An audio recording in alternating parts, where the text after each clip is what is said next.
Hi everyone, मी doctor Gauri Raote.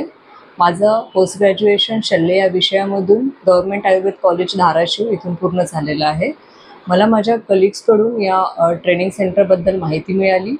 मी doctor Pankaj Gupta sir यांच्याकडे 1 महिन्याचं laser in प्रोक्टॉलॉजी हे ट्रेनिंग पूर्ण केलेलं आहे.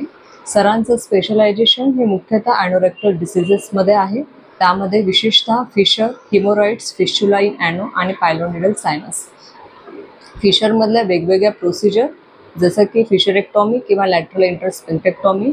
हिमोरॉइड्समध्ये ऑपरेटिव्ह प्रोसिजर जसं की HAL म्हणजे हिमोरॉइडल आर्टरी लायगेशन, लेझर हिमोरॉइडोप्लास्टी, त्याच्यानंतर मिल्गन मॉर्गन्स हिमोरॉइडेक्टॉमी, चिवटेज प्रोसिजर आणि सुचर मेकोपेक्सी अशा विविध ऑपरेटिव्ह प्रोसिजर इथे आम्हाला शिकायला मिळाल्या.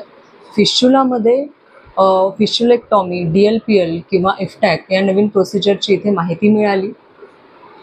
या सगळ्या ऑपरेटिव्ह प्रोसिजरचं थेरॉटिकल पार्ट्स, त्यानंतर विविध व्हिडिओ डेमॉन्स्ट्रेशन आणि हँड्स ऑन ट्रेनिंग इथे आम्हाला शिकायला मिळालं. इथे अजून एक गोष्ट नमूद करावीशी वाटते की सरांचा जो पेशंटच्या डिसीजकडे त्याला डील करण्याचा जो अप्रोच आहे तो खूप छान आहे. म्हणजे सपोज फिशरचा पेशंट असेल, ऑन टेबल आपण ॲनेस्थेशिया दिल्यानंतर फिशरेक्टॉमी किंवा लॅटरल इंटरस्पेक्टेक्टॉमी केल्यानंतर जर तिथे हिमोरॉइड्स दिसून आले तर त्याच सेटिंगमध्ये हिमोरॉइड्सचंही ऑपरेशन करणं. जर पेशंट दूरचा असेल, फिस्चुलाच्या केसेसमध्ये पोस्ट ऑपरेटिव्ह ड्रेसिंग खूप कालावधीसाठी लागतो. Depends on what type of fistula it is. So patient जर आपल्याकडे जास्त कालावधीसाठी येऊ नाही शकत ड्रेसिंगसाठी, तर अशा वेळेस आपण कुठली ऑपरेटिव्ह प्रोसिजर चूज केली पाहिजे जेणेकरून त्याला कमीत कमी ड्रेसिंग्स लागतील. आणि कॉम्प्लेक्स फिस्चुला हा सिम्पल वेनं आपण कसा करू शकतो या विविध गोष्टींचं ज्ञान सरांनी आम्हाला दिलेलं आहे.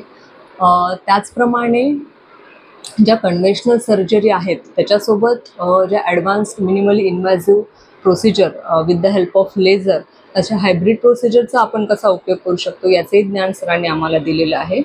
सो येस, 1 महिन्याचं हे ट्रेनिंग पूर्ण करून आम्ही सॅटिस्फाईड आहोत.